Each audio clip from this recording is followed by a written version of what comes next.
खबर उत्तर प्रदेश कानपुर से। यूपी के योगी राज में दबंगों माफियों का कहर थमने का नाम नहीं ले रहा। ताज़ा मामला कानपुर से सामने आया। सबसे आला भूमिका इसमें पुलिस की सामने आती रहती है। पुलिस का ये हाल तब है जब कानपुर में बड़े गाजे बाजे के साथ कमिश्नरी प्रणाली लागू कर दी जा चुकी है। लेकिन यही सही मानों में देखा जाए तो कमिश्नरी लागू होने के बाद शहर के हालात और भी बदतर नजर आने लगे। लूट खसोट, कब्जेदारी, दबंगाई, अपराध कमिश्नरी की चरम पर है। दरअसल शहर के स्वरूप नगर थाना क्षेत्र की रहने वाली प्रीति पाठक अब तैनी मकान में बुजुर्ग माता पिता और नाबालिग बेटी के साथ रहती है। प्रीति का आरोप है कि उनके चचेरे भाई राजीव पाठक ने लाजपत नगर में रहने वाले विजय कुमार अरोड़ा को फर्जी दस्तावेज बनाकर भेज दिया और इसी साजिश में वैद प्रकाश यादव, विनोद कुमार, शिवशंकर पाठक भी शामिल रहे हैं। प्रकरण की जानकारी होने के बाद पीड़िता के पिता ने थाना स्वरूप नगर में FIR नंबर 0105/2019 के तहत विभिन्न धाराओं में मुकदमा दर्ज कराया था। पीड़िता का आरोप है कि मामले की विवेचना 3 वर्ष बीत जाने के बावजूद थाना स्वरूप नगर पुलिस ने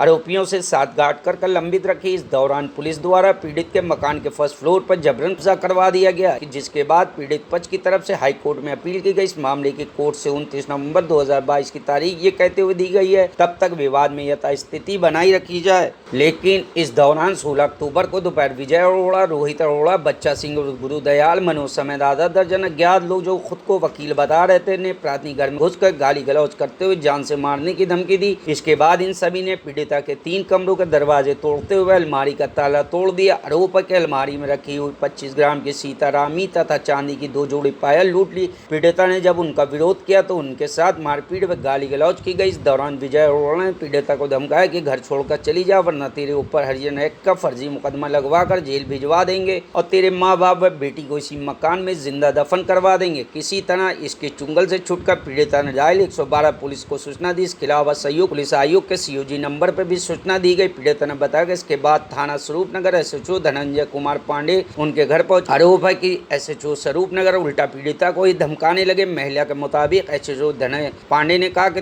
हम कोर्ट के आदेश को नहीं मानेंगे, तुम्हें जहां जाना हो जाओ, हम विजय अरोड़ा उसके गुर्गों पर कोई कार्रवाई नहीं करेंगे। इस पर महिला ने कहा आज दरवाजे टूटे, कल को उनका उनकी बेटी का रेप हो जाएगा तो क्या होगा। आरोप है कि SHO धनंजय पांडे ने महिला से कहा कि जब रेप हो जाए तो तहरीर लिखकर हमारे पास चली आना। पीड़िता महिला ने सोमवार को पुलिस आयोग से मिलकर न्याय की गुहार लगाई, जिस पर पुलिस आयुक्त BP जोगदंड ने निष्पक्ष कार्रवाई के निर्देश दिए हैं। आपको बता दें इस टाइम कानपुर पुलिस का बहुत बुरा हाल है, वो अपने उच्च अधिकारियों तक की बात को नहीं सुनती है। हम लोग यहाँ पर अपने पैतृक मकान में अपने माता पिता के साथ यहाँ निवास करते हैं।